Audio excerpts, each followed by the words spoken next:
खमागणी। कहते हैं दुनिया में दो तरह की ज़मीनें होती हैं, एक जहाँ लोग सिर्फ रहते हैं और दूसरी जहाँ इतिहास सांस लेता है। ये कहानी है उस धरती की जहाँ रेत का हर कण वीरता की एक कहानी सुनाता है, जहाँ तलवारों ने सिर्फ जंग नहीं लड़ी बल्कि स्वाभिमान की रक्षा की। ये है राजस्थान, राजाओं की भूमि, महाराणाओं की आन और वीरों की शान। जोधपुर की गरज, उदयपुर का गौरव और जयपुर की शान, इन सब ने मिलकर राजस्थान को सिर्फ एक राज्य नहीं बल्कि भारत की वीरता का प्रतीक बना दिया है। ये वही धरती है जहां महाराणा प्रताप ने आज़ादी को राजगद्दी से बड़ा माना, जहां पन्ना ढाई ने अपने पुत्र का बलिदान देकर वंश बचाया, जहां हर किले के पत्थर पर शौर्य लिखा गया। और इसी राजपुताना की धरती पर एक नगरी बसी जिसका नाम था जैतारण। कहते हैं एक समय वीर कन्या जैती गुजरी की गायों के लिए 5 शहजादों ने अपने प्राण दे दिए और उनके बलिदान की याद में जैती गुजरी ने जीवित समाधि लेने का फैसला किया और उसी के नाम से एक नगर बसा, जैतारण, जहां आज भी मिट्टी की खुशबू में इतिहास है और हवाओं में वीरता और बलिदान की गूंज सुनाई देती है। जैतारण जो धर्म और आस्था का केंद्र बिंदु रहा है, राम सैनी संप्रदाय के प्रमुख संत श्री दरियाव जी महाराज का जन्मस्थल, मां अन्नपूर्णा और शीतला माता के प्राचीन मंदिर, बाबा रामदेव जी महाराज का मंदिर तथा मिश्रीमल जी महाराज और रूप मुनि जी महाराज साहब की समाधि यहाँ स्थित है, जहाँ हर जाति का संगम देखने को मिलता है।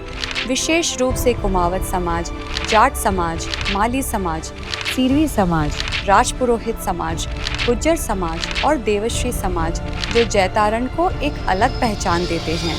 समय बदला, राज्य बदले, सदियां बीत गई, लेकिन सपने कभी नहीं बदले। हर युग में इंसान एक ही चीज ढूंढता रहा, अपनी पहचान, अपना घर, अपनी विरासत। और आज उसी विरासत को, उसी गौरव को, इतिहास की विरासत को लेकर भविष्य की नई कहानी लिखने निकला है एक नाम, लोगों की सोच से परे, पारख माय होम, जहां आर्किटेक्चर सिर्फ कंक्रीट से नहीं अपनी मिट्टी की पहचान से तैयार हुआ है, जहां राजस्थान की परंपरा आधुनिकता के साथ कदम मिलाकर चलती है, जहां हर पत्थर, हर डिजाइन इस धरती की कहानी कहती है। इसीलिए इसे नेचर पॉजिटिव टाउनशिप कहा गया है, जो जैतारण के आसपास का ही मटेरियल इस्तेमाल करके जैतारण वालों के द्वारा जैतारण के लिए ही बनाया गया है, जहां सुबह की पहली किरण एक नए और स्वस्थ जीवन का संदेश लाती है,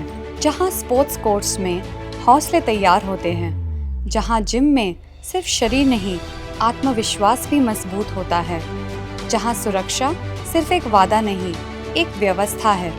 मजबूत बाउंड्री वॉल्स, स्मार्ट सर्वेलेंस और हर कोने पर नज़र रखते कैमरास, ताकि हर परिवार बेखौफ जी सके।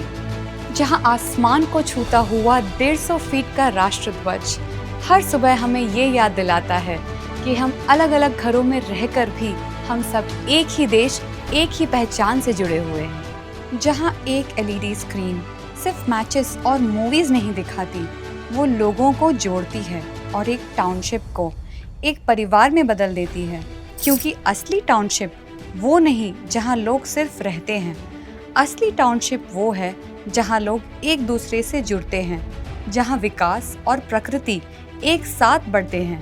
5000 से अधिक पेड़ पौधे सिर्फ हरियाली नहीं, आने वाली पीढ़ियों के लिए एक संकल्प है, एक नेचर पॉजिटिव टाउनशिप, जहां हर सांस प्रकृति के करीब महसूस होती है, जहां रिजॉर्ट स्टाइल स्विमिंग पूल हर दिन एक छुट्टी का एहसास देता है, जहां क्लब हाउस सिर्फ एक बिल्डिंग नहीं समुदाय का मिलन स्थल है, जहां हर सुविधा, हर अनुभव, हर पल जिंदगी को बेहतर बनाने के लिए रचित है।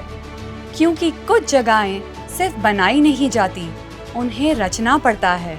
कुछ विरासतें सिर्फ संभाली नहीं जाती, उन्हें आगे बढ़ाना पड़ता है। पारख माय होम सिर्फ प्लॉट्स नहीं, एक लाइफस्टाइल, सिर्फ टाउनशिप नहीं, एक विरासत, सिर्फ आज के लिए नहीं, आने वाली पीढ़ियों के लिए। जैतारण के इतिहास में एक नया अध्याय जुड़ने जा रहा है, माई होम बाय पारक। तो मैं इस माई होम के ओनर्स और डेवलपर्स को तहे दिल से धन्यवाद कहना चाहती हूँ, क्योंकि जिस तरह का डेवलपमेंट इन्होंने रूरल एरियाज़ में किया है, काश इस प्रकार के लोग हर जगह मिले, ताकि रूरल एरियाज़ के लोगों को अपना घर छोड़कर शहर की ओर माइग्रेट नहीं करना पड़े। तहे दिल से पारक माई होम के ओनर्स और डेवलपर्स को बहुत धन्यवाद।